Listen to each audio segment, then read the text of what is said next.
MDH ದಮ್ ಆಲು, ನಾಲ್ ತಡ್ಕ ಮತ್ತು mushroom ಮಸಾಲೆ. MDH ನಿಂದ ಊಟ ಪ್ರತಿ ಸಲ ಸ್ವಾದಿಷ್ಟಕರ. MDH ಯಾವಾಗ್ಲೂ ನಿಮ್ಗೆ ಹೊಸ ರುಚಿ ನೀಡಲು ಪ್ರತಿಬದ್ಧವಾಗಿದೆ.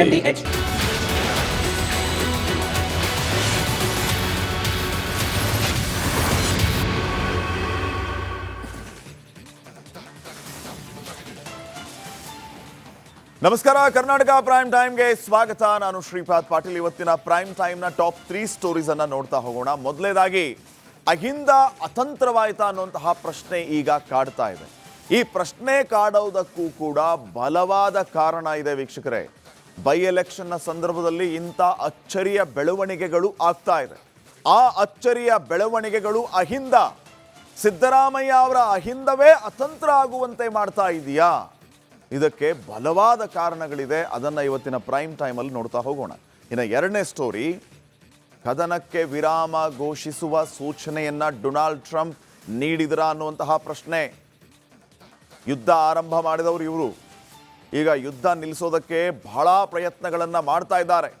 ಆದರೆ ಇರಾನ್ ಮಾತ್ರ ಎಲ್ಲೆಲ್ಲಿ ಇವರು ದಾಳಿಯನ್ನು ಮಾಡ್ತಾ ಇದ್ದಾರೆ ಅಲ್ಲಲ್ಲಿ ಪ್ರತಿದಾಳಿಗಳನ್ನು ಮಾಡ್ತಾನೆ ಇದೆ. ಅಮೆರಿಕ ಈಗ ಯುದ್ಧಕ್ಕೆ ಫುಲ್ ಸ್ಟಾಪ್ ಇಡುವ ಚಿಂತನೆಯನ್ನು ನಡೆಸಿದೆ. ಇದು ಸಾಧ್ಯವಾ? ಯುದ್ಧ ಭೂಮಿಯಿಂದ ಇವತ್ತು ಏನೆಲ್ಲ ಬೆಳವಣಿಗೆ ಆಗಿದೆ ಅನ್ನೋದರ ಲೇಟೆಸ್ಟ್ ಅಪ್ಡೇಟ್ಗಳನ್ನು ಇವತ್ತಿನ ಪ್ರೈಮ್ ಟೈಮಲ್ಲಿ ಕೊಡ್ತಾ ಹೋಗ್ತೀವಿ. ಇನ್ನು ಮೂರನೇ ಸ್ಟೋರಿ, ಮೋದಿ ಒಂದು ಹೊಸ ಮೈಲಿಗಲ್ಲನ್ನು ಸ್ಥಾಪನೆ ಮಾಡಿದ್ದಾರೆ. ಏನದು ಹೊಸ ದಾಖಲೆ, ಏನದು ಮೈಲಿಗಲ್ಲು? ಇದನ್ನು ನೀವು ಮಿಸ್ ಮಾಡದೆ ನೋಡಲೇಬೇಕು. ಬೆಣ್ಣೆನಗರಿಯಲ್ಲಿ ಬೈ ಎಲೆಕ್ಷನ್ ಕಾವು ಜೋರಾಗಿದೆ. ನಾಮಪತ್ರ ಸಲ್ಲಿಕೆಯ ದಿನವೇ ಕೈ ಕಮಲ ಕಾರ್ಯಕರ್ತರ ನಡುವೆ ಹೈ ಡ್ರಾಮಾ ನಡೆದಿದೆ. ಕಾಂಗ್ರೆಸ್ನಲ್ಲಿ ಬಂಡಾಯದ ಬಿರುಗಾಳಿ ಎದ್ದಿದ್ರೆ ಬಿಜೆಪಿ ನಾಯಕರು ಒಗ್ಗಟ್ಟು ಪ್ರದರ್ಶನ ಮಾಡಿದ್ದಾರೆ. ಈ ಬಗ್ಗೆ ವರದಿ ನಿಮ್ಮ ಮುಂದೆ.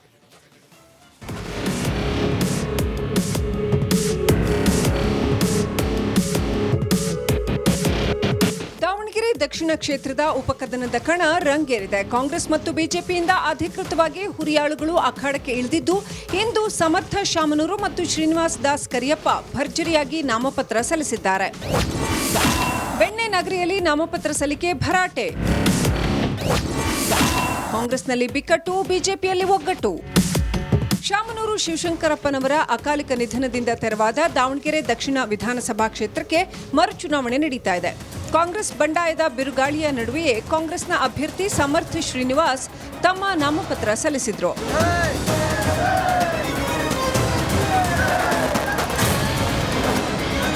ಸಿಎಂ ಸಿದ್ದರಾಮಯ್ಯ, ಡಿಸಿಎಂ ಡಿಕೆ ಶಿವಕುಮಾರ್ ನೇತೃತ್ವದಲ್ಲಿ ಸಮರ್ಥ ತಮ್ಮ ಉಮೇದುವಾರಿಕೆ ಸಲ್ಲಿಸಿದ್ದು, ಈ ವೇಳೆ ಸಾದಿಕ್ ಪೈಲ್ವಾನ್ ಸಹೋದರ ಆಯೂಬ್ ಪೈಲ್ವಾನ್ ಜೊತೆಯಾಗಿದ್ದು ವಿಶೇಷವಾಗಿತ್ತು. ಬ್ಲಾಕ್ ಕಮಿಟಿ ಅಧ್ಯಕ್ಷ ಅಯೂಬ್ ಕೂಡ ಇದ್ರು. ಇಲ್ಲೇ ಇದ್ದಾನೆ ಅಯೂಬ್ ಕೂಡ ಇದ್ರು. SS ಮಲ್ಲಿಕಾರ್ಜುನ್ ಕೂಡ ಇದ್ರು. DK ಶಿವಕುಮಾರ್ ಅಧ್ಯಕ್ಷರು. ನಮ್ದು ಎಲ್ಲರನ್ನೂ ಒಳಗೊಳ್ಳಿರ್ತಕ್ಕಂಥ ಪಕ್ಷ.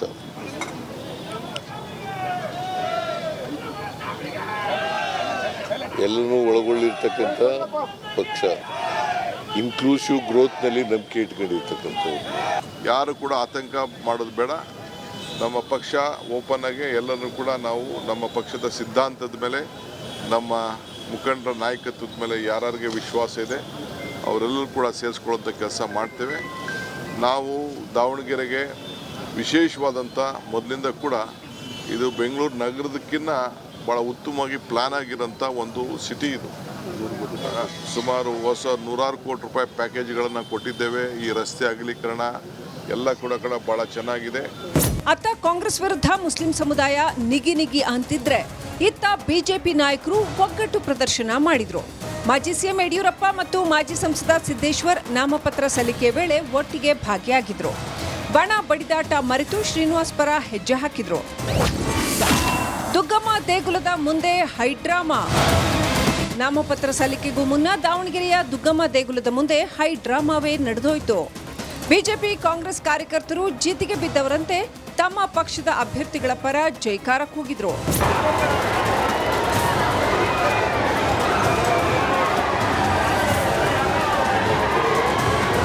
ದಾವಣಗೆರೆ ಉಪಕದನ ಸದನದ ನಾಮಪತ್ರ ಸಲ್ಲಿಕೆಯ ದಿನವೇ ಕಾಂಗ್ರೆಸ್ ಬಿಜೆಪಿ ಕಾರ್ಯಕರ್ತರ ನಡುವೆ ಸಂಗ್ರಾಮ ನಡೆದಿದೆ.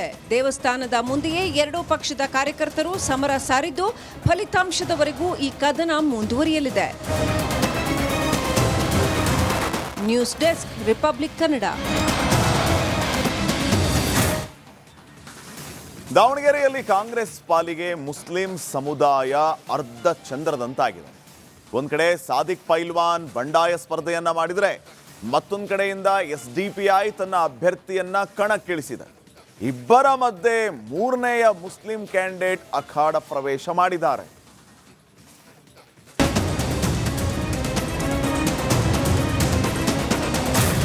ರಣರಂಗ ಮೈದಾನದಲ್ಲಿ ನಾವು ಯಾವ ಕಾರಣಕ್ಕೂ ಹಿಂದೆ ಸೇರೋದಿಲ್ಲ, ನಾವು ಉಳಿತೀವಿ.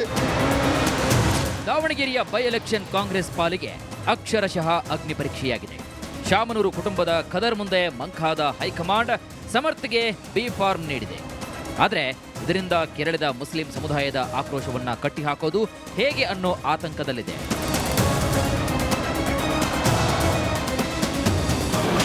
ಕಾಂಗ್ರೆಸ್ ಪಾಲಿಗೆ ಅರ್ಧಚಂದ್ರವಾದ ಮುಸ್ಲಿಮರು, ಕಾಂಗ್ರೆಸ್ನಿಂದಲೇ ಇಬ್ಬರು ಬಂಡಾಯಗಾರರು ಕಣಕ್ಕೆ.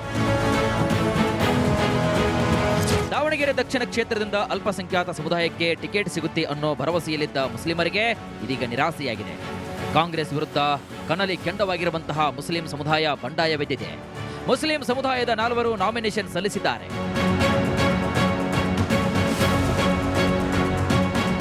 ಹೌದು, ದಿವಂಗತ ಶಾಮನೂರು ಶಿವಶಂಕರಪ್ಪನವರ ಪಟ್ಟ ಶಿಷ್ಯ ಸಾದಿಕ್ ಪೈಲ್ವಾನ್ ಕಾಂಗ್ರೆಸ್ ವಿರುದ್ಧ ತೊಡೆತಟ್ಟಿದ್ದಾರೆ. ಹಿಂಡು ದಂಡಿನ ಜೊತೆಗೆ ಭರ್ಜರಿಯಾಗಿ ನಾಮಿನೇಷನ್ ಕೂಡ ಸಲ್ಲಿಸಿದ್ದಾರೆ. ಕಾಂಗ್ರೆಸ್ ಟಿಕೆಟ್ ಮೇಲೆ ಕಣ್ಣಿಟ್ಟಿದ್ದಂತಹ ಮತ್ತೊಬ್ಬ ಮುಖಂಡ ಮನ್ಸೂರ್ ಅಲಿಯೂ ಕೂಡ ನಾಮಪತ್ರವನ್ನ ನೀಡಿದ್ದಾರೆ. ಕಣದಲ್ಲಿ ನಾವು ರಣರಂಗ ಮೈದಾನದಲ್ಲಿ ನಾವು ಯಾವ ಕಾರಣಕ್ಕೂ ಹಿಂದೆ ಸೇರೋದಿಲ್ಲ, ನಾವು ಉಳಿತೀವಿ. ನಮಗೆ ಜನ ಆಶೀರ್ವಾದ ಮಾಡಿದ್ದಾರೆ. ಆಯಿಂದ ವರ್ಗದವರು ಅಲ್ಪಸಂಖ್ಯಾತರು ನಮ್ಮ ಗೆಲುವು ಖಚಿತ ಅಂಥೇಳಿ ನಾನು ಇವತ್ತು ನಾಮಿನೇಷನನ್ನು ಬಂಡಾಯ ಅಭ್ಯರ್ಥಿ ಅಂಥೇಳಿ ನಾನು ಅರ್ಜಿ ಹಾಕಿದ್ದೀನಿ. ನನಗೆ ಜನ ಗುರುತಿಸಿದ್ದಾರೆ, ನಾನು ಗೆಲ್ತೇನೆ ಅಂಥೇಳಿ ನನಗೆ ವಿಶ್ವಾಸ ಇದೆ. ತಮ್ಮ ಮಾಧ್ಯಮದ ಮೂಲಕ ಇದೇ ಹೇಳೋದು, ನಾನು ಯಾವ ಕಾರಣಕ್ಕೆ ಹಿಂದಕ್ಕೆ ಸರಿಯೋದಿಲ್ಲ. ಈ ಕಾಂಗ್ರೆಸ್ ಪಕ್ಷನೇ ಕೊಡೋದಂತ ನಾವು ತೀರ್ಮಾನ ಮಾಡ್ಕೊತ ಮತದಾನ ಮಾಡ್ಕೊತ ಬರ್ತಾ ಇದ್ದು, ಗೆಲ್ಸ್ಕೊತಾನು ಬರ್ತಾ ಇದ್ವಿ. ಆದರೆ ಕೊನೆ ಗಳಿಗೆಯಲ್ಲಿ ಇವ್ರು ಏನು ಕೊಡ್ತೀನಂತ ಭರವಸೆ ಕೊಟ್ಟು ಕೊನೆ ಗಳಿಗೆಯಲ್ಲಿ ಮತ್ತೆ ಅದೇ ಮನೆಯವ್ರಿಗೆ ಟಿಕೆಟ್ ಕೊಟ್ಟರು. ಇಡೀ ಸಮಾಜ ಒಂದು ಕರಾಳ ದಿನ ಅಂತ ನಾನು ಹೇಳ್ಬೋದು. ಇವತ್ತು ನಮ್ಮ ಎಲ್ಲ ನಾಯಕರು, ನಮ್ಮ ಸಮಾಜದ ಮುಖಂಡರು ಹಾಗೂ ಯುವಕರು ಅವರು ಅಲ್ಲದೆ ಬೇರೆ ಸಮಾಜದವರು ಕೂಡ ಎಲ್ಲ ಅವ್ರಿಗೆ ಮನೆಯವ್ರು ಬೇಕಂತನೂ ಕೂಡ ತೀರ್ಮಾನ ಮಾಡಿ ಈ ಬಾರಿ ಅವರಿಗೆ ಸೋಲಿಸಿ ಪಾಠ ಕಳಿಸ್ತಾರಂತ ನಂಬಿಕೆ ನಮಗೆ ಇದೆ. SDPIನಿಂದ ಅಪ್ಸರ ಕೊಡ್ಲಿಪೇಟೆ ಕಣಕ್ಕೆ. ಕಾಂಗ್ರೆಸ್ ವಿರುದ್ಧ ಮುಸ್ಲಿಂ ಸಮುದಾಯ ಮುನಿದಿರುವುದನ್ನ ಬಂಡವಾಳ ಮಾಡಿಕೊಂಡಿರುವಂತಹ SDPI ತನ್ನ ಅಭ್ಯರ್ಥಿಯನ್ನ ಕಣಕ್ಕಿಳಿಸಿದೆ. ಅಪ್ಸರ ಕೊಡ್ಲಿಪೇಟೆಗೆ ಟಿಕೆಟ್ ನೀಡಿ ಮತವಿಭಜನೆಯ ದಾಳವನ್ನ ಹೂಡಿದೆ. ಸಾದಿಕ್ ಪೈಲ್ವಾನ್, ಮನ್ಸೂರ್ ಅಲಿ, ಅಪ್ಸರ ಕೊಡ್ಲಿಪೇಟೆ ಮಾತ್ರವಲ್ಲ, ಜನಹಿತ ಪಾರ್ಟಿಯು ಕೂಡ ಮುಸ್ಲಿಂ ಅಭ್ಯರ್ಥಿಗೆ ಮಣೆ ಹಾಕಿದೆ.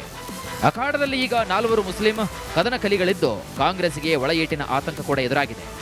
ಈ ದಾವಣಗೆರೆಗೆ ಆರೋಗ್ಯ ಕ್ಷೇತ್ರ ಇರ್ಬೋದು ಮತ್ತು ಎಲ್ಲ ಕ್ಷೇತ್ರದಲ್ಲೂ ಕೂಡ ವಿಶೇಷವಾದಂಥ ಕೊಡುಗೆಯನ್ನು ಕೊಟ್ಟು ಈ ನಗರದ ಜನರ ಸೇವೆಯನ್ನು ಮಾಡಲಿಕ್ಕೆ ನಮ್ಮ ಸರ್ಕಾರ ಬದ್ಧವಾಗಿದೆ.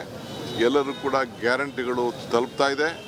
ಬಹುಶಃ ಹೆಣ್ಣು ಮಕ್ಕಳು ಎಲ್ಲ ಶಕ್ತಿ ಇದ್ರೂ ಕೂಡ ನಾವೆಲ್ಲ ಹೆಣ್ಮಕ್ಳಿಗೆ ಮತ್ತು ಪ್ರತಿ ಕುಟುಂಬಕ್ಕೂ ಕೂಡ ವಿದ್ಯುತ್ ಶಕ್ತಿ ವಿಚಾರದಲ್ಲಿ ಎಲ್ಲ ವಿಚಾರದಲ್ಲಿ ಕೂಡ ನಾವು ಕೊಟ್ಟಂಥ ಕೊಡುಗೆ ಅವರೆಲ್ಲ ಇವತ್ತು ಸ್ಮರಿಸ್ಕೊಳ್ತಾ ಇದ್ದಾರೆ. ಭಾಳ ಜನ ನಾನು ಸರ್ವೆ ಮಾಡಿಸಿದ್ದೇನೆ, ನೋಡಿದ್ದೇನೆ. ಒಳ್ಳೆ ಹಂತದಿಂದ ನಮ್ಮ ಅಭ್ಯರ್ಥಿ ಸಮರ್ಥರು ಗೆಲ್ತಾರೆ ಅನ್ನೋ ಒಂದು ವಿಶ್ವಾಸ ಇದೆ. ಮುಸ್ಲಿಂ ಬಂಡಾಯ ತಣಿಸಲು ಕಾಂಗ್ರೆಸ್ ನಾಯಕರು ಹರಸಾಹಸ ಪಡೆದಿದ್ದಾರೆ. ಹೈಕಮಾಂಡ್ ಮಾತಿಗೆ ಕಟ್ಟು ಬಿದ್ದು ಸಮರ್ಥಿಗೆ ಟಿಕೆಟ್ ನೀಡಲು ಒಪ್ಪಿದ ಸಚಿವ ಸಮೀರ್ ಇಂದು ದಾವಣಗೆರೆಯತ್ತ ಮುಖ ಮಾಡದೇ ಇರೋದು ಅಸಲಿ ವಿಚಾರವನ್ನ ಬಿಚ್ಚಿಡ್ತಾ ಇದೆ. News desk, Republic Kannada. ನೋಡಿ, ದಾವಣಗೆರೆಯಲ್ಲಿ ಕಾಂಗ್ರೆಸ್ ವರ್ಸಸ್ ಮುಸ್ಲಿಮರ ಸಮರ ಜೋರಾಗಿದೆ.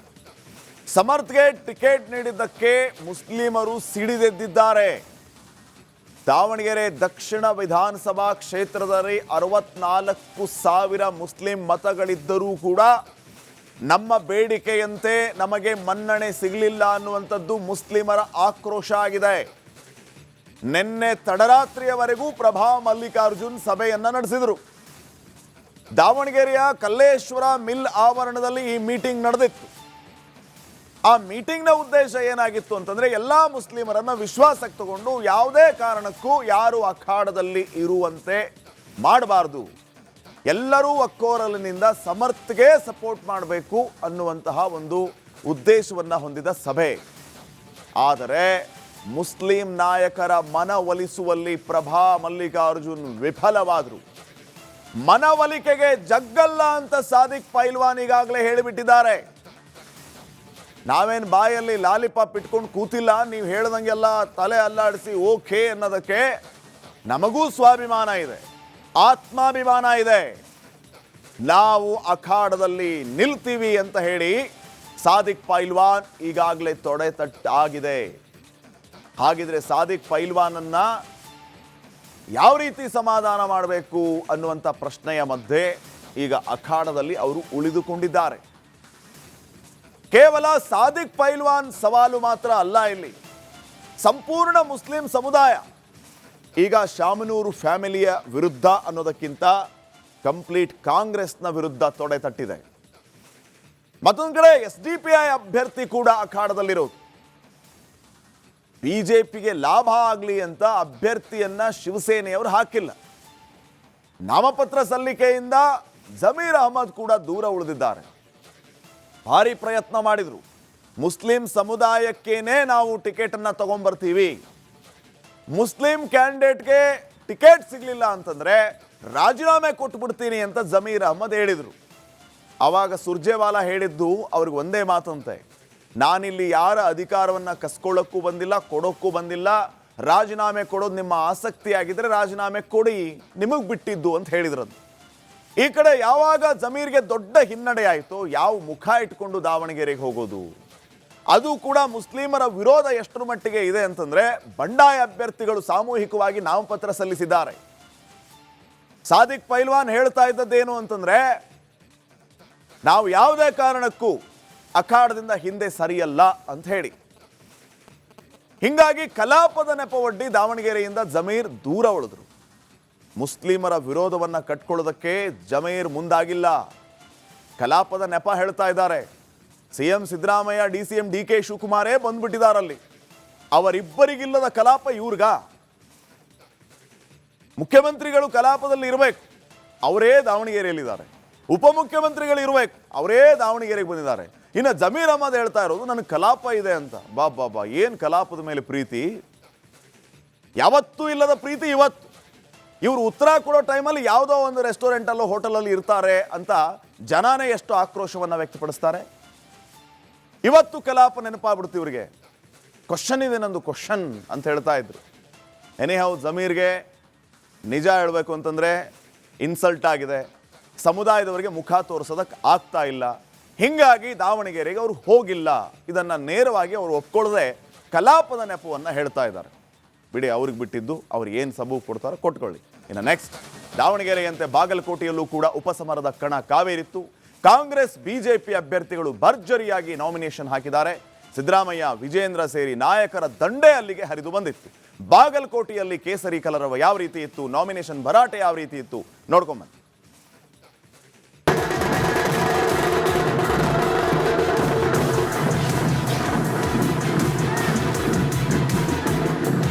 ಬಾಗಲಕೋಟೆಯ ಬೈ ಎಲೆಕ್ಷನ್ ಬ್ಯಾಟಲ್ನಲ್ಲಿ ಇಂದು ನಾಮಪತ್ರ ಸಲ್ಲಿಕೆಯ ಭರಾಟೆ ಜೋರಾಗಿಯೇ ಇತ್ತು. ಮತ ಸಮರದ ಅಖಾಡಕ್ಕೆ ಕಾಂಗ್ರೆಸ್ನಿಂದ ಸಿದ್ದರಾಮಯ್ಯ ಇಳಿದ್ರೆ ಇತ್ತ ಬಿಜೆಪಿಯಿಂದ ವಿಜಯೇಂದ್ರ ಮಹಾರಥರಾಗಿದ್ರು.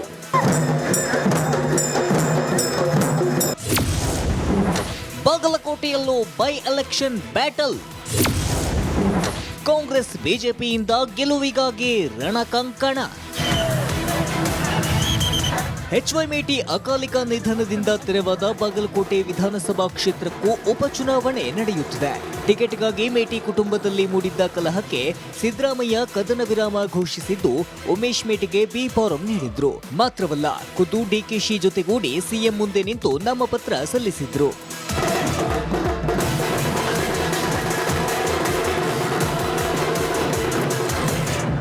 ಬಾಗಲಕೋಟೆ ಉಪಚುನಾವಣಾ ಸಮರದಲ್ಲಿ ಕಾಂಗ್ರೆಸ್ ಶಕ್ತಿ ಪ್ರದರ್ಶನ ಮಾಡಿತ್ತು. ವಿದ್ಯಾಗಿರಿಯಿಂದ ಮೆರವಣಿಗೆ ಮೂಲಕ ಬಂದು ಉಮೇಶ್ ಮೇಟಿ ನಾಮಿನೇಷನ್ ಸಲ್ಲಿಸಿದ್ರು. ಬಹಿರಂಗ ವೇದಿಕೆಯಲ್ಲಿ ತಂದೆ HY ಮೇಟಿ ನೆನೆದು ಉಮೇಶ್ ಮೇಟಿ ಕಣ್ಣೀರು ಹಾಕಿದ್ದು ಜನರ ಮುಂದೆ ಮಂಡಿಯೂರಿ ಮನವಿ ಮಾಡಿದ್ರು.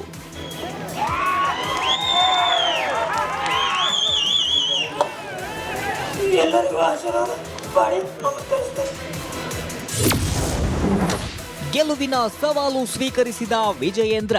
ಕಾಂಗ್ರೆಸ್ಗೂ ಮೊದಲೇ ಬಾಗಲಕೋಟೆಯಲ್ಲಿ ಬಿಜೆಪಿ ತನ್ನ ಶಕ್ತಿ ಪ್ರದರ್ಶನ ಮಾಡಿತು. ನಾಮಪತ್ರ ಸಲ್ಲಿಕೆಗೂ ಮುನ್ನ ಅದ್ದೂರಿಯಾಗಿ ರೋಡ್ ಶೋ ಮಾಡಿದ್ದು ವೀರಣ್ಣ ಚರಂತಿಮಠ್ ಪರ ವಿಜಯೇಂದ್ರ ಸೇರಿ ಹಲವಾರು ನಾಯಕರು ಭಾಗಿಯಾಗಿದ್ರು.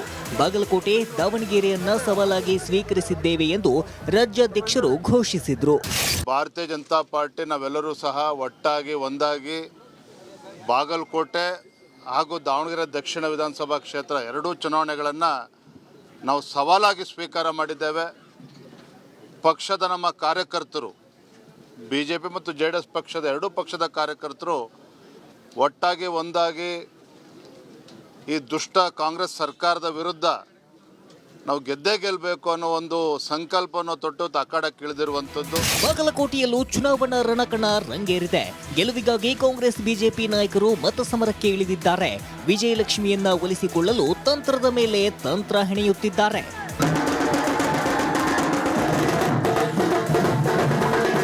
Bureau report, Republic Kannada. Davangere ಮತ್ತು ಬಾಗಲಕೋಟೆ ಬೈ ಎಲೆಕ್ಷನ್ ಕಾಂಗ್ರೆಸ್ ಮಾತ್ರವಲ್ಲ, ಸ್ವತಃ ಸಿದ್ದರಾಮಯ್ಯ ಅವರ ಪಾಲಿಗೂ ಅಗ್ನಿ ಪರೀಕ್ಷೆಯೇ ಸರಿ. ಮೊದಲೇ ಮುಸ್ಲಿಮರ ಮುನಿಸು, ದಲಿತ ಒಳ ಬೇಗುದಿಯಿಂದ ಬೆಂದ ಸಿಎಂಗೆ ಈಗ ಕುರುಬರ ಮತಗಳು ಕೈ ತಪ್ಪೋ ಆತಂಕ ಎದುರಾಗಿದೆ.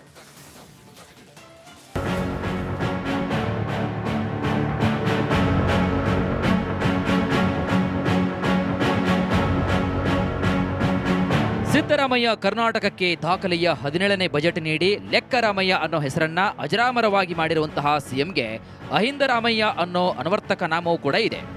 ಸಮಾಜವಾದಿ ಸಿದ್ಧಾಂತ ಮೈಗೂಡಿಸಿಕೊಂಡಿರುವಂತಹ ಸಿಎಂ ಅಹಿಂದ ಮತಗಳನ್ನ ಮೆಟ್ಟಿಲು ಮಾಡಿಕೊಂಡು ಮುಖ್ಯಮಂತ್ರಿ ಗದ್ದುಗೆಯನ್ನ ಏರಿದವರು. ಇದೀಗ ತಾವು ನಂಬಿಕೊಂಡಿರುವಂತಹ ಕುರುಬ ಮತಗಳೇ ಕೈ ಕೊಡುವ ಆತಂಕದಲ್ಲಿದ್ದಾರೆ.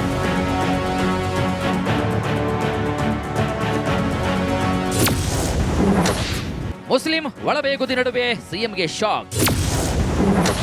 ಕುರುಬ ಮತ ಬ್ಯಾಂಕ್ ಅನ್ನು ಕೀಳುತ್ತಾ ಕೇಸರಿ ಪಡೆ.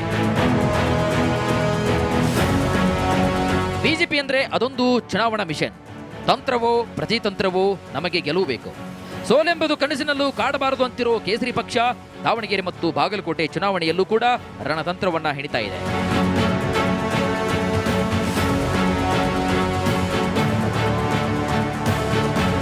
ಸಿಎಂ ಸಿದ್ದರಾಮಯ್ಯ ಅವರ ಮತಕೋಟೆ ಕುರುಬ ಸಮುದಾಯದ ಮೇಲೆ ಬಿಜೆಪಿಯ ಕಣ್ಣಿಟ್ಟಿದ್ದು, ನಿನ್ನೆ ರಾತ್ರಿ ಬಾಗಲಕೋಟೆ ಕುರುಬರ ಸಂಘದ ಅಧ್ಯಕ್ಷ TB ಸಿದ್ದಾಪುರ್ ಬರ್ಬರಿ 15 ವರ್ಷದ ಬಳಿಕ ಬಿಜೆಪಿ ಸೇರಿದ್ದಾರೆ. ನಾವು ಯಾಕೆ ಈ ಪಾರ್ಟಿ ಬಂದೀವಿ ಅನ್ನುವಂಥ ಉದ್ದೇಶದಿಂದ ಹಿಂದಿನ ಶಾಸಕರು, ಈಗಿನ ಮುಂದಾಗುವಂಥ ಹಾಲಿಯ ಶಾಸಕರು ವೀರಣ್ಣ ಚರಂತಿಮಠ ಸಾಹೇಬರು 2023ರಲ್ಲಿ 3rd ಯೂನಿಟನ್ನು ಅನುದಾನವನ್ನು ತಂದು ಅವರಿದ್ದಾಗ ಕಾಮಗಾರಿಯನ್ನು ಶಂಕುಸ್ಥಾಪನೆ ಮಾಡಿದರು.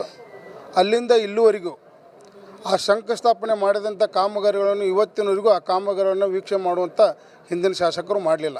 ಬಾಗಲಕೋಟೆಯಲ್ಲಿ DB ಸಿದ್ದಾಪುರ್ ಬಿಜೆಪಿಗೆ ಬೂಸ್ಟರ್ ಅನ್ನ ತುಂಬಿದ್ರೆ, ದಾವಣಗೆರೆಯಲ್ಲಿ ಬಿಜೆಪಿ ಅಭ್ಯರ್ಥಿಗೆ ಕುರುಬ ಸಮುದಾಯದ ನಾಯಕ ವಿನಯ್ ಕುಮಾರ್ ಬೆಂಬಲವನ್ನ ಸೂಚಿಸಿದ್ದಾರೆ.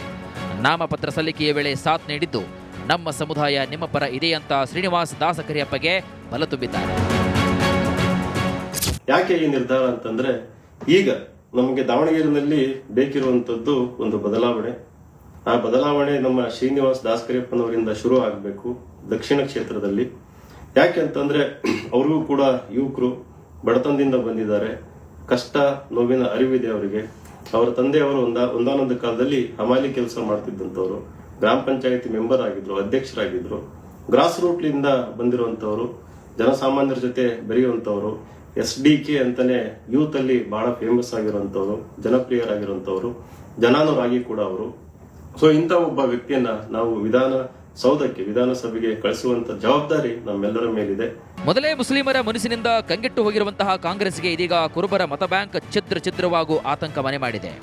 ತಮ್ಮ ಸಮುದಾಯದಲ್ಲೇ ಸಿದ್ದರಾಮಯ್ಯ ಹಿಡಿತ ಕಳೆದುಕೊಂಡ್ರ ಅನ್ನುವಂತಹ ಚರ್ಚೆ ಕೂಡ ಜೋರಾಗಿ ಸದ್ದು ಮಾಡ್ತಾ ಇದೆ. News desk, Republican. CM Siddaramaiah ಅವರ ಅಹಿಂದ ಕೋಟೆ ಛಿದ್ರವಾಯ್ತಾ ಅಥವಾ ಛಿದ್ರವಾಗ್ತಾ ಇದೆಯಾ ಅನ್ನುವಂತಹ ಪ್ರಶ್ನೆಯನ್ನ ಈಗ ಯಾಕೆ ಮಾಡಲಾಗ್ತಾ ಇದೆ ಅಂತಂದ್ರೆ, ಕುರುಬ ಸಮುದಾಯದ ಮತಗಳು ಸಾಲಿಡ್ ಆಗಿ ಸಿದ್ದರಾಮಯ್ಯ ಅವರನ್ನ ಬೆಂಬಲಿಸುತ್ತವೆ ಅನ್ನೋದರಲ್ಲಿ ಯಾವುದೇ ರೀತಿಯ ಸಂಶಯ ಇಲ್ಲ ಅನ್ನೋದರ ಮಧ್ಯೆ ಅದೇ ಕುರುಬ ಸಮುದಾಯದ ಕೆಲವು ನಾಯಕರು ರಾತ್ರೋರಾತ್ರಿ ಕಾಂಗ್ರೆಸ್ಗೆ ಟಾಟಾ ಬೈ ಬೈ ಮಾಡಿ ಬಿಜೆಪಿಯನ್ನ ಜಾಯ್ನ್ ಆಗ್ತಾ ಇದ್ದಾರೆ. ಅಂತ ವೈಮನಸ್ಸು ಯಾಕೆ ಮೂಡ್ತು? ಅದು ಸಿದ್ದರಾಮಯ್ಯ ಅಂತ ನಾಯಕ ಮುಖ್ಯಮಂತ್ರಿ ಆಗಿರುವಾಗ ತಮ್ಮದೇ ಸಮುದಾಯದ ನಾಯಕ, ಅಲ್ಪಸಂಖ್ಯಾತ ಹಿಂದುಳಿದ ದಲಿತರ ಮತಗಳು ಈಗ ತಪ್ಪುತ್ತಾ ಅನ್ನುವಂಥ ಆತಂಕ ಸ್ವತಃ ಸಿದ್ದರಾಮಯ್ಯ ಅವರನ್ನ ಕಾಡ್ತಾ ಇದೆ. ಒಂದೊಂದಕ್ಕೂ ಒಂದೊಂದು ಕಾರಣಗಳಿದೆ. ಮುಸ್ಲಿಮರ ಮತಗಳು ಯಾಕೆ ತಪ್ಪುತ್ತೆ? ದಾವಣಗೆರೆಯಲ್ಲಿ ಮುಸ್ಲಿಮರಿಗೆ ಟಿಕೆಟ್ ತಪ್ಪಿಸಿದ್ರಿ. ದಲಿತರ ಮತಗಳು ಯಾಕೆ ತಪ್ಪುತ್ತೆ? ಒಳ ಮೀಸಲಾತಿಯ ಹೊಡೆದಾಟ ಜೋರಾಗಿದೆ, ಒತ್ತಡ ಜಾಸ್ತಿ ಆಗಿದೆ, ಯಾವುದೇ ರೀತಿಯ ಬೇಡಿಕೆ ಮನವರಿಕೆಗೆ ಸರ್ಕಾರ ಸೊಪ್ಪು ಹಾಕ್ತಾ ಇಲ್ವ ಅನ್ನೋಂತಹ ಪ್ರಶ್ನೆ ಇದೆ. ಇನ್ನು ದಾವಣಗೆರೆಯಲ್ಲಿ ಕಾಂಗ್ರೆಸ್ನ ವಿರುದ್ಧ ಮುಸ್ಲಿಮರು ಕೆಂಡ ಕಾರ್ತಾ ಇದ್ದಾರೆ. ಕಾಂಗ್ರೆಸ್ಗೆ ಪಾಠ ಕಲಿಸ್ತೀವಿ ಅಂತ ಈಗಾಗಲೇ ನಿರ್ಧಾರ ಮಾಡಿದ್ದಾರೆ ಮುಸ್ಲಿಮರು.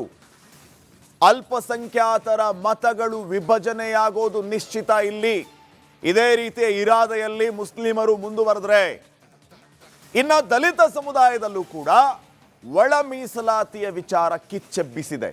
ದಲಿತ ಎಡಗೈ ಬಲಗೈ ಸಚಿವರ ನಡುವೆಯೇ ಭಿನ್ನಾಭಿಪ್ರಾಯಗಳಿದೆ ಈ ಒಳ ಮೀಸಲಾತಿಯ ವಿಚಾರವಾಗಿ. ದಲಿತರ ಸಮುದಾಯದಲ್ಲೂ ಕೂಡ ಕಾಂಗ್ರೆಸ್ಗೆ ಒಳಪೆಟ್ಟು ಪಕ್ಕಾ ಬೀಳುತ್ತೆ. ಇಷ್ಟಕ್ಕೆ ಸುಮ್ಮನಾದರೆ ಆಗಲಿಲ್ಲ. ಕುರುಬ ಸಮುದಾಯದವರು ಕೂಡ ಈಗ ಸಿದ್ದರಾಮಯ್ಯ ವಿರುದ್ಧ ಕಹಳೆಯನ್ನ ಮೊಳಗಿಸಿದ್ದಾರೆ. ಅಂತ ಕುರುಬ ನಾಯಕರ ಮೇಲೆ ಬಿಜೆಪಿಯವರು ಕಣ್ಣಿಟ್ಟಿದ್ದಾರೆ. ದಾವಣಗೆರೆಯಲ್ಲಿ 16,000ಕ್ಕೂ ಹೆಚ್ಚಿರೋದು ಕುರುಬರ ಮತಗಳು. ಬಾಗಲಕೋಟೆಯಲ್ಲಿರೋದು 40,000 ಕುರುಬ ಸಮುದಾಯದ ಮತಗಳು.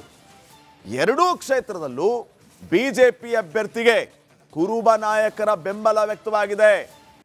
ನಿನ್ನೆಯಷ್ಟೇ ಕುರುಬ ಸಂಘದವರು ಕಾಂಗ್ರೆಸ್ಗೆ ಗುಡ್ ಬೈ ಹೇಳಿ ಬಿಜೆಪಿಗೆ ಜಾಯಿನ್ ಆಗಿದ್ದಾರೆ. ಅಂತ ಮಹತ್ತರ ಬೆಳವಣಿಗೆ ಬದಲಾವಣೆ ಈಗ ಆಗಿದೆ. ಇದು ಬಿಜೆಪಿಗೆ ಎಷ್ಟರ ಮಟ್ಟಿಗೆ ಪ್ಲಸ್ ಆಗುತ್ತೆ ಅನ್ನೋದಕ್ಕಿಂತ ಸಿದ್ದರಾಮಯ್ಯ ಅವರ ಚಾರ್ಮ್ ಕಡಿಮೆ ಆಯ್ತಾ ಅನ್ನುವಂತಹ ಪ್ರಶ್ನೆ. ತಮ್ಮ ಸಮುದಾಯದಲ್ಲೇ ಹಿಡಿತವನ್ನ ಕಳೆದುಕೊಂಡ್ರ ಸಿದ್ದರಾಮಯ್ಯ ಅವರು. ಕುರುಬ ಸಮುದಾಯದ ನಾಯಕ ಅಂತ ಬಂದಾಗ ಸಿದ್ದರಾಮಯ್ಯ ಅವರು ಪ್ರಶ್ನಾತೀತ ನಾಯಕರು.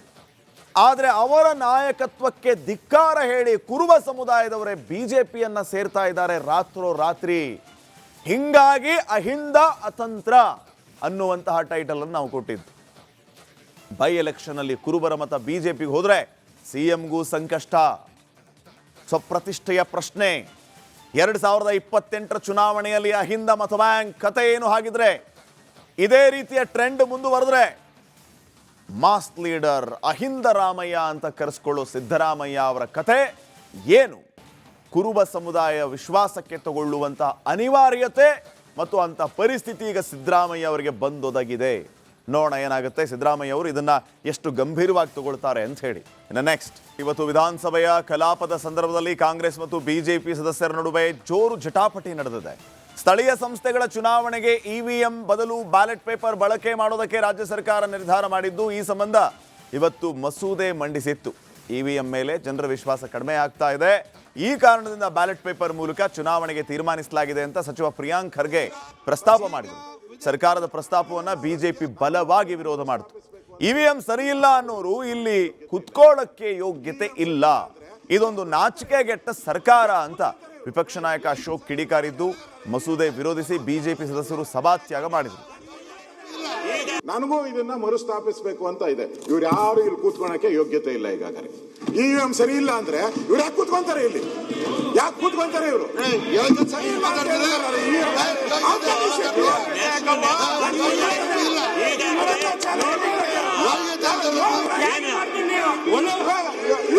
ಗೆದ್ದಿದ್ದಾರೆ.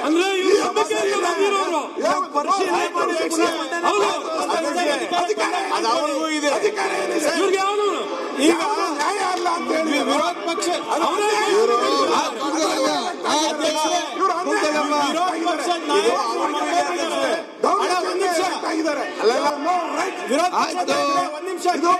ಸರಿ ಇಲ್ಲ. ಈ ಬಿಲ್ ಏನಿದೆ ಇದು ಮೋಸ, ಪ್ರಜಾಪ್ರಭುತ್ವಕ್ಕೆ ವಿರೋಧ. ಇದನ್ನ ನಾವು ಈಗ ವಿಧೇಯಕವನ್ನು ಖಂಡವಾಗಿ ಮತಕ್ಕೆ ಹಾಕುತ್ತೇನೆ.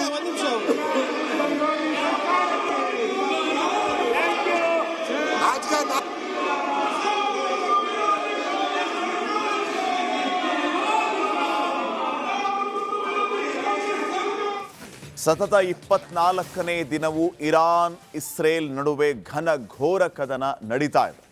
ಟೆಹರಾನ್ ಟೆಲ್ ಅವೀವ್ನಲ್ಲಿ ಮಿಸೈಲ್ ಡ್ರೋನ್ಗಳು ತಾಂಡವ ಆಡ್ತಾ ಇದ್ರೆ, ಅತ್ತ ಅಮೆರಿಕಾದ ಮತ್ತೊಂದು ಪವರ್ಫುಲ್ ಜೆಟ್ F-15 ಕೂಡ ಬೂದಿಯಾಗಿದೆ ಅಂತ ಈ ಬಗ್ಗೆ ಒಂದು ವರದಿ ಇದೆ, ಬನ್ನಿ ನೋಡ್ಕೊಂಬರೋಣ.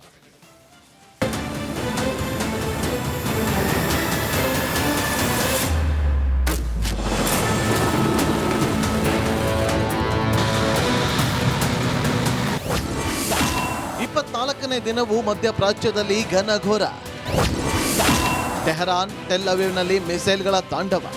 48 ಗಂಟೆಯೊಳಗೆ ಹರ್ಮೋಸ್ ಜಲಸಂಧಿಗೆ ಹಾಕಿರುವ ನಿರ್ಬಂಧ ತೆರೆಯುವಂತೆ ಇರಾನ್ಗೆ ಟ್ರಂಪ್ ಡೆಡ್ಲೈನ್ ನೀಡಿದ್ದಾರೆ. ಅಮೆರಿಕ ಅಧ್ಯಕ್ಷರು ನೀಡಿದ್ದ ಗಡುವು ಕೊನೆಯಾಗಲು ಕೆಲವೇ ಗಂಟೆಗಳು ಬಾಕಿ ಉಳಿದಿದ್ದು, ಖಮೇನಿ ಪಡೆ ಟ್ರಂಪ್ ಮಾತಿಗೆ ಕಿಮ್ಮತ್ತು ನೀಡುವ ಲಕ್ಷಣಗಳು ಕಾಣ್ತಾ ಇಲ್ಲ. ಕುವೈತ್ನಲ್ಲಿ ಯುಎಸ್ನ ಮತ್ತೊಂದು ಫೈಟರ್ ಜೆಟ್ F-15 ಹೊಡೆದು ಹಾಕಿರುವುದಾಗಿ ಇರಾನ್ ಹೇಳಿದ್ದು, ಗಲ್ಫ್ ಯುದ್ಧದ ನಡುವೆ ಟ್ರಂಪ್ಗೆ ಮತ್ತೊಂದು ಮುಖಭಂಗವಾಗಿದೆ. F-15 ಮಾತ್ರವಲ್ಲ, ಅಮೆರಿಕದ ಪವರ್ಫುಲ್ ಜೆಟ್ F-35 ಅನ್ನ ಕೂಡ ಧ್ವಂಸ ಮಾಡಿರುವುದಾಗಿ ಇರಾನ್ ಹೇಳಿಕೊಂಡಿದೆ. F-35 ಯುದ್ಧ ವಿಮಾನ ಸ್ಟೆಲ್ತಾ ನಮ್ ಜೋಕ್ ಮಾಡಬೇಡಿ, ರೆಡಾರ್ನಿಂದ ತಪ್ಪಿಸಿಕೊಳ್ಳುವುದು ನಮ್ಮ ಮಿಸೈಲ್ ಮಾತ್ರ ಅಂತ ಇರಾನ್ ಲೇವಡಿ ಮಾಡಿದೆ. ಈ ನಡುವೆ ಇರಾನ್ ಲೆಬನಾನ್ ಮೇಲೆ ಇಸ್ರೇಲ್ ಏಕಕಾಲದಲ್ಲಿ ದಾಳಿ ಮಾಡಿದೆ. ಲೆಬನಾನ್ ಹೆದ್ದಾರಿಯ ಸೇತುವೆಯನ್ನೇ IDF ಉಡಾಯಿಸಿದೆ. ಇರಾನ್ ರಾಜಧಾನಿ ಟೆಹರಾನ್ ಮೇಲೆ ಇಸ್ರೇಲ್ ಡೆಡ್ಲಿ ಅಟ್ಯಾಕ್ ಮಾಡಿದ್ದು, ಮಿಲಿಟರಿ ನೆಲೆಗಳ ಮೇಲೆ ಬಾಂಬ್ಗಳ ಮಳೆ ಸುರಿಸಿದೆ.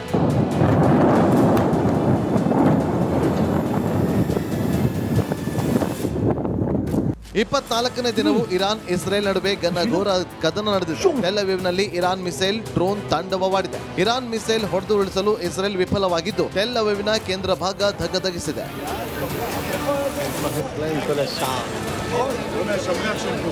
ಇರಾನ್ ಬ್ಯಾಲಿಸ್ಟಿಕ್ ಕ್ಷಿಪಣಿಯಲ್ಲಿ ಸ್ಪೇನ್ ಪ್ರಧಾನಿಯ ಸ್ಟಿಕ್ಕರ್ ಹಾಕಿ ಅಮೆರಿಕವನ್ನ ಅಣಕ ಮಾಡಲಾಗಿದೆ. ಸ್ಪೇನ್ PM ಪೆಡ್ರೋ ಸ್ಯಾಂಚೋಸ್ ಸ್ಟಿಕ್ಕರ್ನಲ್ಲಿ ಈ ಯುದ್ಧವು ಕಾನೂನು ಬಾಹಿರ ಮಾತ್ರವಲ್ಲ, ಅಮಾನವೀಯ ಅನ್ನುವ ಸಂದೇಶ ನೀಡಿ ಇಸ್ರೇಲ್ನತ್ತ ಇರಾನ್ ಕ್ಷಿಪಣಿ ಹಾರಿಸಿದೆ. News desk, Republic Kannada.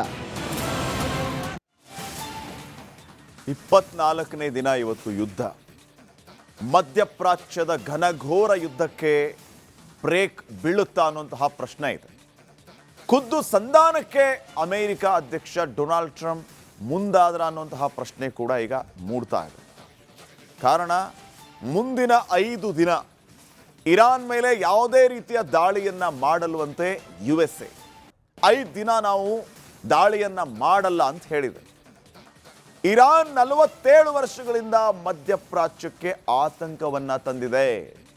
Iran ಅಮೆರಿಕಕ್ಕೆ ತಕ್ಷಣದ ಬೆದರಿಕೆ ಆಗಿತ್ತು ಅಂತ ಟ್ರಂಪ್ ಈ ಸಂದರ್ಭದಲ್ಲಿ ಹೇಳಿದ್ದಾರೆ.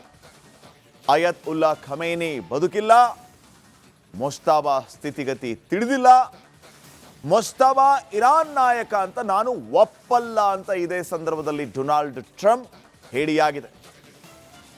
ಇನ್ನು ಇದೇ ಸಂದರ್ಭದಲ್ಲಿ ಟ್ರಂಪ್ ಇನ್ನೊಂದಿಷ್ಟು ವಿಚಾರಗಳನ್ನು ಪ್ರಸ್ತಾಪ ಮಾಡಿದ್ದಾರೆ.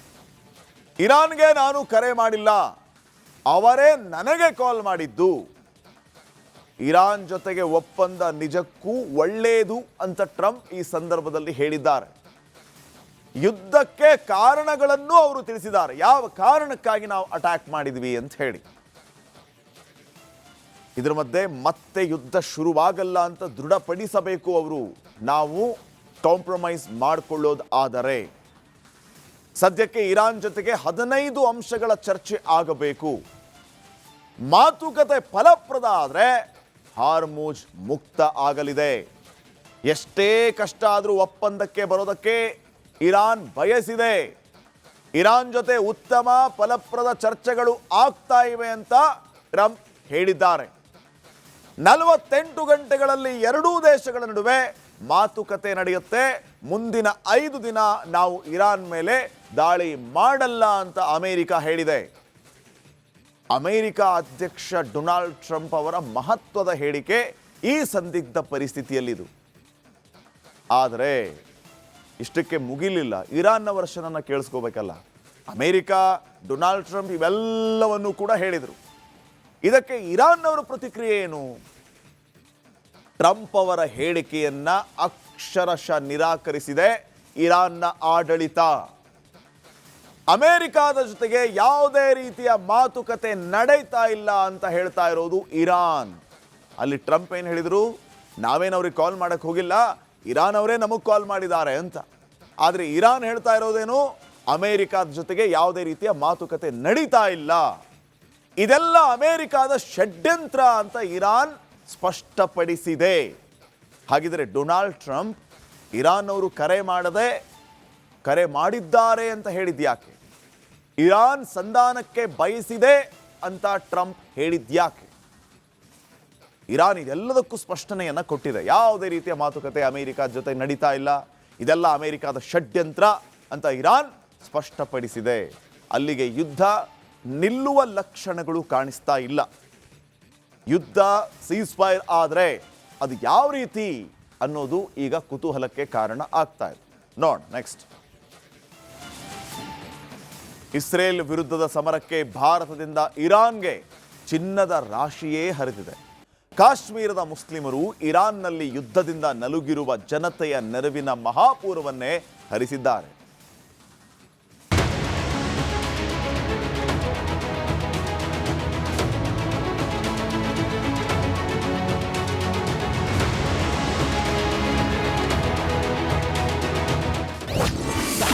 ಇರಾನ್ ಸಂತ್ರಸ್ತರ ಪರ ನಿಂತ ಕಾಶ್ಮೀರಿಗಳು, ಭಾರತದ ಮುಸ್ಲಿಮರಿಂದ ಚಿನ್ನ ಹಣದ ಹೊಳೆ. ಇರಾನ್ನ ಯುದ್ಧ ಸಂತ್ರಸ್ತರ ನೆರವಿಗೆ ಕಾಶ್ಮೀರದ ಮುಸ್ಲಿಮರು ಧಾವಿಸಿದ್ದಾರೆ.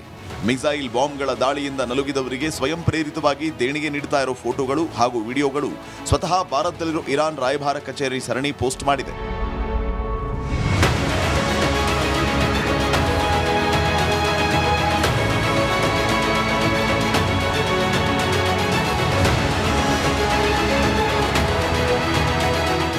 ಭಾರತದಲ್ಲಿನ ಇರಾನ್ ರಾಯಭಾರ ಕಚೇರಿ ಮಾರ್ಚ್ 17ರಂದು ಯುದ್ಧ ಪೀಡಿತ ದೇಶಕ್ಕಾಗಿ ದೇಣಿಗೆ ಸಂಗ್ರಹಕ್ಕೆ ಮನವಿ ಮಾಡಿತ್ತು. ವಿಶೇಷವಾಗಿ ಶಿಯಾ ಜನಸಂಖ್ಯೆ ಹೆಚ್ಚಿರುವ ಜಮ್ಮು ಮತ್ತು ಕಾಶ್ಮೀರದ ಬುಡ್ಗಾಮ್ ಮತ್ತು ಬಾರಾಮುಲ್ಲಾ ಜಿಲ್ಲೆಗಳಲ್ಲಿ ದೇಣಿಗೆ ಹರಿದು ಬಂದಿದೆ. ಇದರಲ್ಲಿ ಕಾಶ್ಮೀರದ ಜನರು ಚಿನ್ನದ ಆಭರಣಗಳು, ನಗದು, ತಾಮ್ರದ ಪಾತ್ರೆಗಳು ಮತ್ತು ಇತರ ಬೆಲೆ ಬಾಳುವ ಗೃಹೋಪಯೋಗಿ ವಸ್ತುಗಳನ್ನು ನೀಡಿದ್ದಾರೆ. ಪತಿ ಸ್ಮರಣಾರ್ಥ ಚಿನ್ನ ನೀಡಿದ ಮಹಿಳೆ. ಇರಾನ್ ರಾಯಭಾರ ಕಚೇರಿಯ ಪೋಸ್ಟ್ನಲ್ಲಿ ಕಾಶ್ಮೀರದ ಮಹಿಳೆಯೊಬ್ಬರು ತನ್ನ ಪತಿಯ ನಿಧನದ ಬಳಿಕ ಅವರ ಸ್ಮರಣೆಯಾಗಿ ಉಳಿದಿದ್ದ ಚಿನ್ನವನ್ನು ದೇಣಿಗೆಯಾಗಿ ನೀಡಿದ್ದಾರೆ.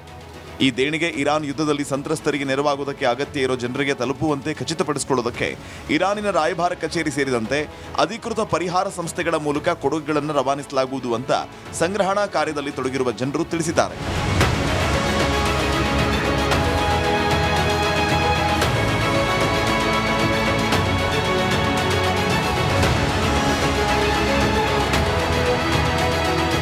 ನಿಮ್ಮ ಕಣ್ಣೀರು ಮತ್ತು ಶುದ್ಧ ಭಾವನೆಗಳು ಇರಾನ್ ಜನರಿಗೆ ಸಾಂತ್ವನದ ದೊಡ್ಡ ಮೂಲವಾಗಿದೆ ಮತ್ತು ಅದನ್ನು ಎಂದಿಗೂ ಮರೆಯಲಾಗುವುದಿಲ್ಲ. ಧನ್ಯವಾದಗಳು ಕಾಶ್ಮೀರ, ಧನ್ಯವಾದಗಳು ಭಾರತ ಅಂತ ಇರಾನ್ ಬರೆದುಕೊಂಡು ಕೃತಜ್ಞತೆಯನ್ನ ಸಲ್ಲಿಸಿದೆ. News desk, Republic Kannada. America, Iran, Israel ನಡುವಿನ ಯುದ್ಧದ ಪರಿಸ್ಥಿತಿ ಆತಂಕವನ್ನು ಮೂಡಿಸ್ತಾ ಇದೆ. ಬೆಲೆ ಏರಿಕೆ, ತೈಲಕ್ಕಾಗಿ ಹಾಹಾಕಾರ ಶುರುವಾಗಿದೆ. ಯುದ್ಧದ ಎಫೆಕ್ಟ್ನಿಂದ ವಿವಿಧ ದೇಶಗಳು ಒದ್ದಾಡ್ತಾ ಇವೆ. ಈ ನಡುವೆ ಯುದ್ಧದಿಂದಾದಂತಹ ಪರಿಣಾಮದ ವಿರುದ್ಧ ಭಾರತದ ಹೋರಾಟ ಹೇಗಿದೆ? ನಮೋ ಪಡೆ ಕೈಗೊಂಡಂತಹ ಕ್ರಮಗಳು ಏನು? ಇಲ್ಲಿದೆ ಕಂಪ್ಲೀಟ್ ರಿಪೋರ್ಟ್.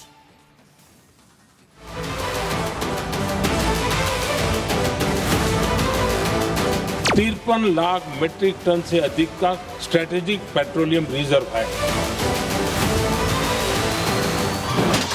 ಕೊಲ್ಲಿ ಕದನ ಧಗಧಗ, ಭಾರತದಲ್ಲಿ ಜನರು ಪರದಾಟ.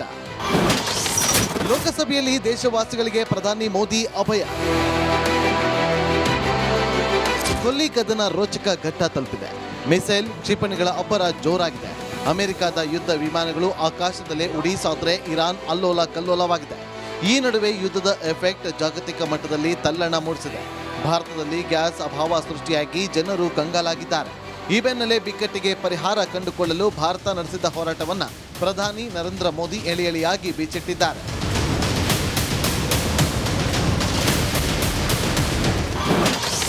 ಮೂರು ಲಕ್ಷ ಮೆಟ್ರಿಕ್ ಟನ್ ಪೆಟ್ರೋಲಿಯಂ ಸಂಗ್ರಹವಿದೆ. आज भारत के पास 53 लाख मीट्रिक टन से अधिक का स्ट्रेटेजिक पेट्रोलियम रिजर्व है और 65 लाख मीट्रिक टन से अधिक के रिजर्व की व्यवस्था पर देश काम कर रहा है. हमारी तेल कंपनियों के पास जो रिजर्व रहता है वो अलग है. बीते 11 वर्षों में हमारी रिफाइनिंग कैपेसिटी में भी उल्लेखनीय वृद्धि हुई है. अध्यक्ष जी, सरकार अलग अलग देशों के सप्लायर्स के साथ भी लगातार संपर्क में है.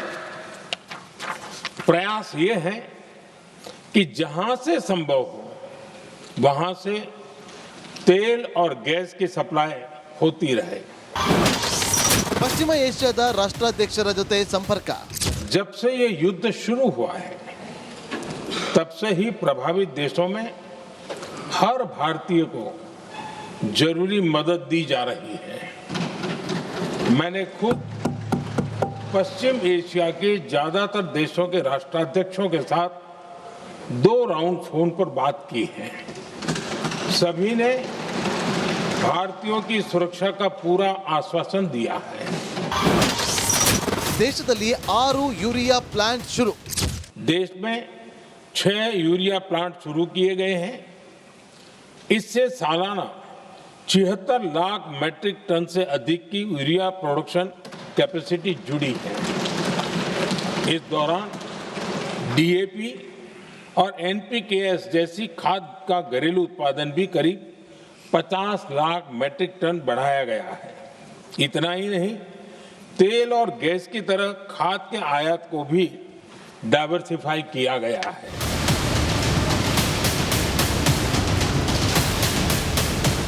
हमारी सरकार का ये प्रयास रहा है कि पेट्रोल, डीजल और गैस की सप्लाई बहुत ज्यादा प्रभावित न हो.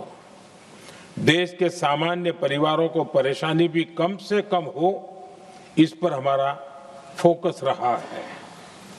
हम सभी जानते हैं देश अपनी जरूरत की 60% एलपीजी आयात करता है.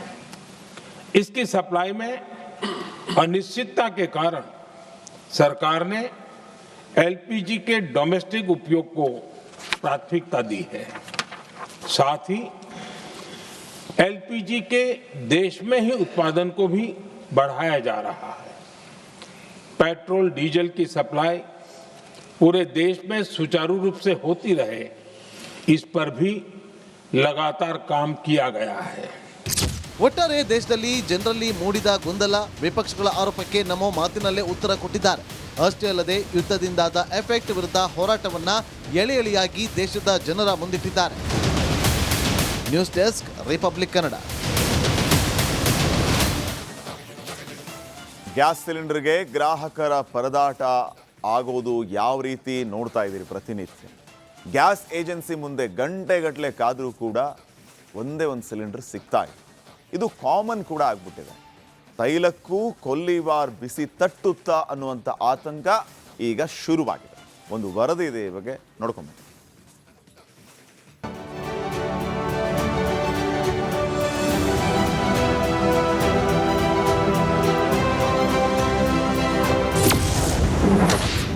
ರಾಜ್ಯದಲ್ಲಿ ಗ್ಯಾಸ್ ಸಿಲಿಂಡರ್ ಎಮರ್ಜೆನ್ಸಿ.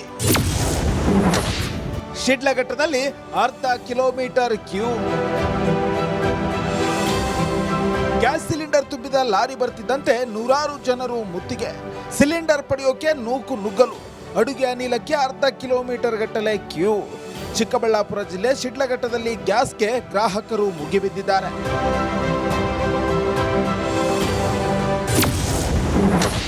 ನರಗುಂದ ಬಂಕ್ನಲ್ಲಿ ನೋ ಸ್ಟಾಕ್ ಬೋರ್ಡ್. ಗ್ಯಾಸ್ ಅಭಾವದ ನಡುವೆ ಪೆಟ್ರೋಲ್ ಬಿಕ್ಕಟ್ಟು ಆರಂಭ ಆಯ್ತಾ ಅನ್ನೋ ಅನುಮಾನ ಶುರುವಾಗಿದೆ. ಗದಗದ ನರಗುಂದ ಪೆಟ್ರೋಲ್ ಬಂಕ್ನಲ್ಲಿ ನೋ ಸ್ಟಾಕ್ ಬೋರ್ಡ್ ಹಾಕಲಾಗಿದೆ. ಪೆಟ್ರೋಲ್ ಖರೀದಿಗೆ ಬೈಕ್ ಸವಾರರು ಮುಗಿಬಿದ್ದಿದ್ದಾರೆ.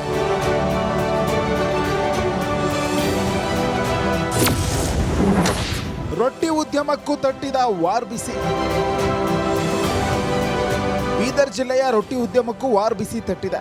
ಸಿಲಿಂಡರ್ ಸಿಗದೆ ವ್ಯಾಪಾರಸ್ಥರು ಸೌದೆ ಒಲೆ ಮೊರೆ ಹೋಗಿದ್ದಾರೆ. ನಿತ್ಯ 9,000 ರೊಟ್ಟಿ ಮಾಡ್ತಿದ್ದೆವು, ಈಗ ನಿತ್ಯವೂ 2,000 ರೊಟ್ಟಿ ಮಾಡ್ತಿದ್ದೇವೆ ಅಂತ ಮಹಿಳೆಯೊಬ್ಬರು ತಮ್ಮ ಅಳಲನ್ನ ತೋಡಿಕೊಂಡಿದ್ದಾರೆ. ಮಂದಿ ಬರ್ತಿರ್ಪ ಇಲ್ಲಿ ರೊಟ್ಟಿ ಮಾಡಕ್ಕೆ ಇನ್ನ ಕೆಲ್ಸಕ್ಕೆ? 5-7 ಮಂದಿ ಬರ್ತೀರಿ. ಈಗ ಎಷ್ಟು ಜನ ಹೊಂಟಾರ? ಈಗ 2-3 ಹೊಂಟಾರ್ರಿ, ಅವ್ರನ್ನೂ ಬರಲ್ಲತ್ತಾರ. ಯಾಕೆ ಬರಲ್ಲೋಗ್ಯಾರ ಬೇರೆಯವ್ರು? ಇದು ಬೆಂಕಿ ಮೀನ್ ಹೆಂಗ್ ಕೊಡ್ಬೇಕಲ್ಲತ್ತಾರ. ಏಸ್ ರೊಟ್ಟಿ ತಯಾರು ಮಾಡ್ತೀರ ಅಕ್ಕೋರೆ? ಮೊದಲು ಸಿಲಿಂಡರ್ ಇದ್ದಲ್ಲ, ದಿನ ಏಸ್ ರೊಟ್ಟಿ ತಯಾರಾಯ್ತಿವ್? ಮಾಡ್ತಿದ್ರಿ 6,000. 6,000 ರೊಟ್ಟಿ ಡೈಲಿ? ಈಗ ಸಾಲತ್ತವ್ರಿ? ಈಗ ಸಾಲತ್ತಾವ್ರಿ 1,000-1,500 ಅಷ್ಟೇ. ಗ್ಯಾಸ್ ಬರದ ಬೆಂಕಿಯಲ್ಲಿ ಬೆಂದ ಹೋಟೆಲ್ ಉದ್ಯಮ. ಗ್ಯಾಸ್ ಬರದ ಬೆಂಕಿಯಲ್ಲಿ ಹೋಟೆಲ್ ಉದ್ಯಮ ಬೆಂದು ಹೋಗಿದೆ.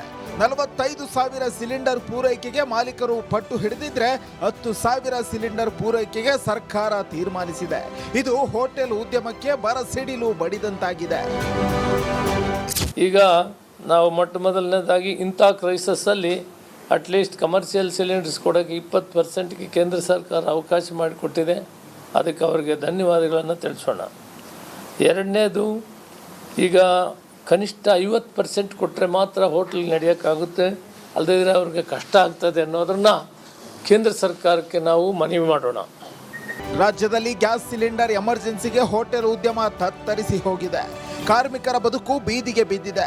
ಇತ್ತ ತೈಲಕ್ಕೂ ಹೊಡೆತ ಬೀಳುತ್ತಾ ಅನ್ನೋ ಆತಂಕದ ಕಾರ್ಮೋಡ ಆವರಿಸಿದೆ.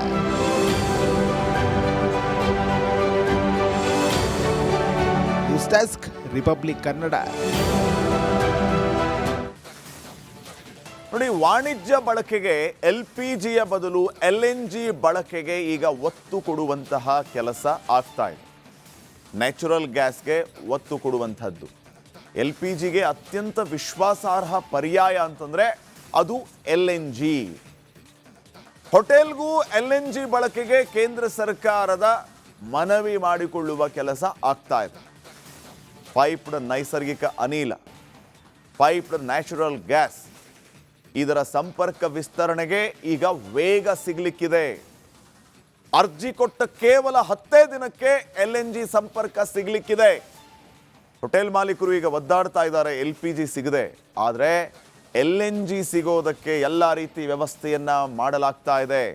ಅರ್ಜಿ ಕೊಟ್ಟ ಕೇವಲ 15 ದಿನಕ್ಕೆ ನಿಮಗೆ LNG ಸಂಪರ್ಕ ಸಿಗಲಿಕ್ಕಿದೆ. ಗ್ಯಾಸ್ ಸಿಲಿಂಡರ್ ಬಿಕ್ಕಟ್ಟಿನ ನಡುವೆಯೂ ಕೂಡ ಹಂಚಿಕೆ ಹೆಚ್ಚಳ ಆಗ್ತಾ ಇದೆ. ಸರ್ಕಾರ LPG ಹಂಚಿಕೆಯನ್ನ ಹಂತ ಹಂತವಾಗಿ ಹೆಚ್ಚು ಮಾಡ್ತಾ ಇದೆ. 21ನೇ ತಾರೀಕು, ಮಾರ್ಚ್ 21ನೇ ತಾರೀಕು ಹಂಚಿಕೆಯಲ್ಲಿ ಹೆಚ್ಚುವರಿಯಾಗಿ 20% ಹೆಚ್ಚಳ ಆಗಿದೆ. ಕಮರ್ಷಿಯಲ್ ಬಳಕೆಗೆ 50% ಸಿಲಿಂಡರ್ ಪೂರೈಕೆ ಆಗ್ತಾ ಇದೆ. ಆದರೆ ರಾಜ್ಯದಲ್ಲಿ ಕಮರ್ಷಿಯಲ್ ಸಿಲಿಂಡರ್ನ ಸಂಕಷ್ಟ ತಪ್ಪಿಲ್ಲ. 45,000 ಸಿಲಿಂಡರ್ ಕೇಳಿದರೆ 10,000 ಸಿಲಿಂಡರ್ಗಳನ್ನು ಸಪ್ಲೈ ಮಾಡ್ತಾ ಇದ್ದಾರೆ. ಆ 10,000ದಲ್ಲೂ ಕೂಡ ಹಲವರ ಪಾಲು ಯಾರಿಗೆ ಸಾಲುತ್ತೆ? ಕೇಂದ್ರದ ಸಿಲಿಂಡರ್ ಖೋಟಾದಲ್ಲಿ ಎಲ್ಲ ಕ್ಷೇತ್ರಗಳಿಗೂ ಪಾಲು ಕೊಡುವಂತ ಕೆಲಸ ಆಗ್ತಾ ಇದೆ. ಈ ಬಾರಿ ಕರ್ನಾಟಕಕ್ಕೆ 16,105 ಸಿಲಿಂಡರ್ಗಳನ್ನು ಪೂರೈಕೆ ಮಾಡಿದ್ದಾರೆ. ಈ ಪೈಕಿ ಶಿಕ್ಷಣ ಸಂಸ್ಥೆ, ಆಸ್ಪತ್ರೆಗೆ 4,200 ಸಿಲಿಂಡರ್, ಏರ್ಪೋರ್ಟ್ ಮತ್ತು ರೈಲ್ವೆ ಕ್ಯಾಂಟೀನ್, ಸರ್ಕಾರಿ ಸಂಸ್ಥೆಗಳಿಗೆ 1,200, hotel, restaurant, industrial canteen, KMF, Indira canteen, PG, corporate canteen, sports ಹಾಸ್ಟೆಲ್ಗಳಿಗೆ ಒಟ್ಟು 10,000 ಸಿಲಿಂಡರ್ಗಳ ಪೂರೈಕೆಯನ್ನು ಮಾಡ್ತಾ ಇದ್ದಾರೆ. ಹೀಗಾಗಿ LPGಗೆ ಪರ್ಯಾಯ LNG ಅಂತ ಹೇಳ್ತಾ ಇದ್ದಾರೆ. ಈಗ ಯೂಶುವಲಿ ಈ LNGಯನ್ನು ದೊಡ್ಡ ದೊಡ್ಡ ಪವರ್ ಪ್ಲಾಂಟ್ಗಳಲ್ಲಿ, ಇಂಡಸ್ಟ್ರಿಯಲ್ ಏರಿಯಾಗಳಲ್ಲಿ ಯೂಸ್ ಮಾಡ್ತಾರೆ. LPG ಹೆವಿ ಆಗಿರುತ್ತೆ, LNG ಲೈಟ್ ಆಗಿರುತ್ತೆ. LNGಗೆ ಹೆಚ್ಚು ಖರ್ಚು ಮಾಡಬೇಕಾಗತ್ತೆ, ಆದರೆ LPG ಖರ್ಚು ಅಷ್ಟೊಂದೇನಿಲ್ಲ. ಇದನ್ನು ಬಳಸೋದಕ್ಕೆ ಅಂದರೆ ರೆಸಿಡೆನ್ಷಿಯಲ್ ಏರಿಯಾಗಳಲ್ಲಿ, ಮನೆಗಳಲ್ಲಿ ಬಳಸೋದಕ್ಕೆ LPG ಸೂಕ್ತ, ಆದರೆ LNG ಹಾಗಲ್ಲ. ಹೀಗೆ ನಾನಾ ರೀತಿಯ ವ್ಯತ್ಯಾಸಗಳಿದೆ. ಆದರೆ ಈಗ ಕಮರ್ಷಿಯಲ್ ಬದಲು LNGಯನ್ನು ಯೂಸ್ ಮಾಡಿ ಅನ್ನುವಂತಹ ಮನವಿಯನ್ನು ಮಾಡುವ ಕೆಲಸ ಆಗ್ತಾ ಇದೆ. ಇದಕ್ಕೆ ಹೋಟೆಲ್ ಮಾಲೀಕರು ಎಷ್ಟರ ಮಟ್ಟಿಗೆ ಓಗೊಡ್ತಾರೆ ಅನ್ನೋದನ್ನು ಕಾದ್ ನೋಡೋಣ. ಇನ್ನು ನೆಕ್ಸ್ಟ್, ಚಿನ್ನ ಕಳೆದ 40 ವರ್ಷಗಳಲ್ಲೇ ದಾಖಲೆಯ ಮಟ್ಟದ ಕುಸಿತವನ್ನು ಕಂಡಿದೆ. ಜಾಗತಿಕ ಮಾರುಕಟ್ಟೆಗಳಲ್ಲಿ ಚಿನ್ನ ತನ್ನ ನಷ್ಟವನ್ನು ಹೆಚ್ಚಿಸಿದೆ. KG ಚಿನ್ನದ ಬೆಲೆ 8,000 ರೂಪಾಯಿ ಕುಸಿತ ಆಗಿದ್ರೆ ಪ್ರತಿ KG ಬೆಳ್ಳಿ 15,000 ರೂಪಾಯಿ ಸಸ್ತಾ ಆಗಿದೆ.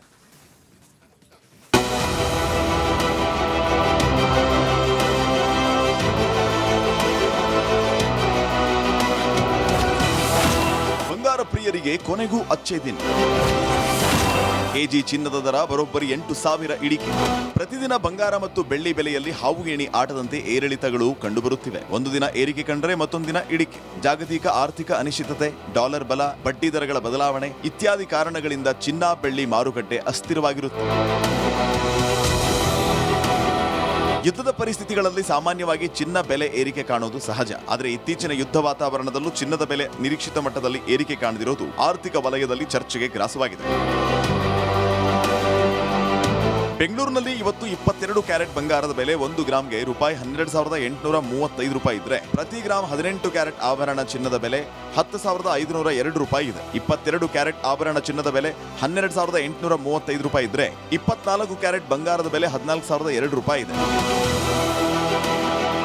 ಚಿನ್ನ ಮಾತ್ರವಲ್ಲ, ಬೆಳ್ಳಿಯೂ ಸಸ್ತಾ ಆಗಿದ್ದು ಇವತ್ತು ಮಾರುಕಟ್ಟೆಯಲ್ಲಿ ಪ್ರತಿ KG ಬೆಳ್ಳಿ ದರ 2,30,000 ರೂಪಾಯಿ ಆಗಿದೆ. ಕಳೆದ 5 ದಿನಗಳಲ್ಲಿ ಸತತ ಬೆಳ್ಳಿ ಮತ್ತು ಬಂಗಾರದ ಬೆಲೆ ಕುಸಿತ ಆಯಿತು. 5 ದಿನಗಳಲ್ಲಿ ಅಪರಂಜಿ ಚಿನ್ನ 32,000 ರೂಪಾಯಿ ಕುಸಿತ ಕಂಡಿದೆ.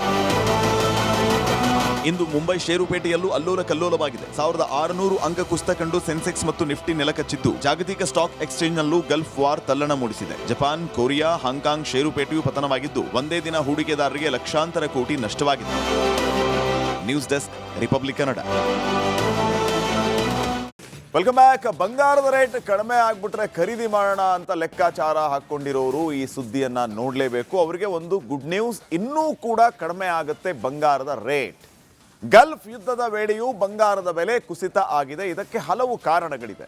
ಶೇರ್ ಮಾರ್ಕೆಟ್ ಕುಸಿತದಿಂದ ಬಂಡವಾಳ ವಾಪಸ್ ತಗೊಳ್ಳುವಂತ ಕೆಲಸ ಆಗ್ತಾ ಇದೆ. ಶೇರ್ ಮಾರ್ಕೆಟ್ ಅಲ್ಲೋಲ ಕಲ್ಲೋಲವಾಗ್ತಾ ಇದೆ. ಗ್ರಾಹಕರಿಂದ ಚಿನ್ನದ ಮೇಲಿನ ಹೂಡಿಕೆಯನ್ನ ವಾಪಸ್ ತಗೊಳ್ಳುವ ಕೆಲಸ ಆಗ್ತಾ ಇದೆ. ಶೇರ್ ಮಾರ್ಕೆಟ್ನ ಲಾಸ್ ತುಂಬಿಕೊಳ್ಳೋದಕ್ಕೆ ಸ್ಟ್ರಾಟಜಿಯನ್ನು ರೂಪಿಸಲಾಗ್ತಾ ಇದೆ. ಅಮೆರಿಕಾದಲ್ಲಿ ಬ್ಯಾಂಕ್ಗಳಲ್ಲಿನ ಬಡ್ಡಿ ಹೆಚ್ಚಳ ಮಾಡುವಂತ ಕೆಲಸ ಆಗ್ತಾ ಇದೆ. ಹೀಗಾಗಿ ಚಿನ್ನದ ಮೇಲಿನ ಹೂಡಿಕೆ ಮೇಲಿಲ್ಲ ಮನಸ್ಸು. ಅಂತಾರಾಷ್ಟ್ರೀಯ ಮಾರ್ಕೆಟ್ ಅಲ್ಲಿ ಡಾಲರ್ ಮೌಲ್ಯ ಹೆಚ್ಚಳ ಆಗಿದೆ. ಅನಗತ್ಯವಾಗಿ ಚಿನ್ನ ಖರೀದಿ ಮಾಡಿದವರಿಂದಲೂ ಕೂಡ ಅದನ್ನು ವಾಪಸ್ ಮಾರಾಟ ಮಾಡುವ ಕೆಲಸ ಆಗ್ತಾ ಇದೆ. ಹೀಗಾಗಿ ದಾಖಲೆಯ ಪ್ರಮಾಣದಲ್ಲಿ ಚಿನ್ನದ ರೇಟ್ ಕಡಿಮೆ ಆಗ್ತಾ ಇದೆ. ಇದು ಇಷ್ಟಕ್ಕೆ ನಿಲ್ಲಲ್ಲ ವೀಕ್ಷಕರೇ, ಇನ್ನೂ ಜಾಸ್ತಿ, ಅಂದರೆ ಈಗ 8,000 ರೂಪಾಯಿ ಕಡಿಮೆ ಆಗಿದೆ, ಇನ್ನೂ ಕಡಿಮೆ ಆಗುತ್ತೆ ಅನ್ನುವಂತಹ ನಿರೀಕ್ಷೆಯನ್ನ ಮಾಡಲಾಗ್ತಾ ಇದೆ. ಇದು ಇವತ್ತಿನ ಕರ್ನಾಟಕ ಪ್ರೈಮ್ ಟೈಮ್. ನೋಡ್ತಾ ಇರಿ ರಿಪಬ್ಲಿಕ್ ಕನ್ನಡ, ಇದು ನಿಮ್ಮ ಧ್ವನಿ. ನಮಸ್ಕಾರ. ಆರೋಗ್ಯ ಹಾಗೂ ನ್ಯೂಟ್ರಿಷನ್ ಸಿಗುತ್ತೆ, ನೋಡಿ ಬಾಡಿ ಸ್ಟ್ರಾಂಗ್ ಆಗುತ್ತೆ, ಸ್ವಲ್ಪ ತಿಂದು ಹಸಿವು ನಿಗುತ್ತೆ, ಡೈಜೆಷನ್ಗೆ ಇಲ್ಲ ಅಪಾಯ. MDH ಸೋಯಾ ಟೀ, ಅಸಲಿ ಪ್ರೋಟೀನ್. MDH